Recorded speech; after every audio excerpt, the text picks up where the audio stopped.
Bismillahirrahmanirrahim. Assalamu alaikum dear student. I hope you are doing well. This is Mohammed Abbas. You are watching lecture series of class 9 mathematics. आज जो हमारा topic है वो है singular and non singular matrix. तो singular क्या होता है? सिंगुलर मैट्रिक जो होता है, अगर डिटर्मिनेंट इक्वल के ज़ीरो आ गया, if A determinant equal to zero then A is a singular matrix. अगर हम ए का डिटर्मिनेंट फाइंड करते हैं और वो इक्वल ज़ीरो आ गया तो वो सिंगुलर मैट्रिक होगा। और नॉन सिंगुलर के लिए क्या होगा?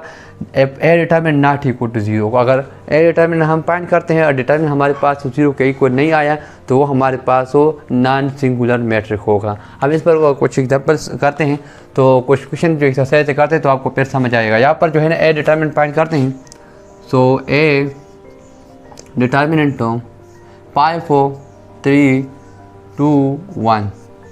जब हम इसका डिटर्मिनेंट फाइंड करेंगे तो हम क्या करेंगे, पहले जो मेन डायगोनल होता है इसको हम ज़रब देंगे और उसके बाद जो है ना जो सेकंड डायगोनल हो उसको हम ज़रब देंगे इसी तरह। तो ये हो जाएगा A determinant equal to 5 multiply by 1 minus 2 multiply bye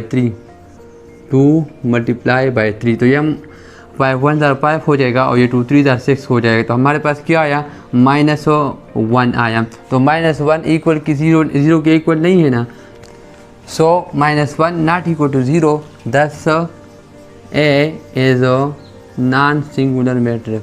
A is a non singular matrix.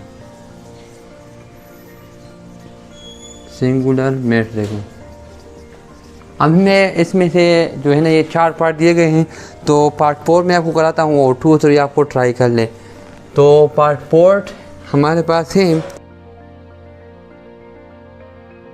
तो जब हम इसको फाइंड करेंगे तो हमारे पास ये क्या हो जाएगा? डी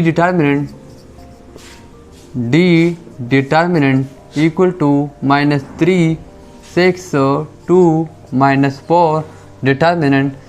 तो ये हो जाएगा, हम पहले इसको ज़रब देंगे 3 multiply by -3 multiply by 4 minus 2 multiply bye 6। इसको हम इस तरह मल्टीप्लाई करेंगे तो ये हो जाएगा -3 4 12 हो जाएगा और ये -2 6 12 हो जाएगा।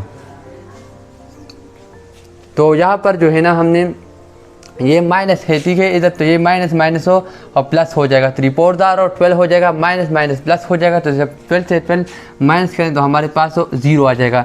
तो ये जो है ना डी डिटर्मिनेंट जो है ना इक्वल टू 0 आया। सो ये हमने यहाँ पर कहा था जब हमारे पास डिटर्मिनेंट 0 के इक्वल आए तो वो हमारे पास क्या होगा? वो सिंगुलर मैट्रिक होगा।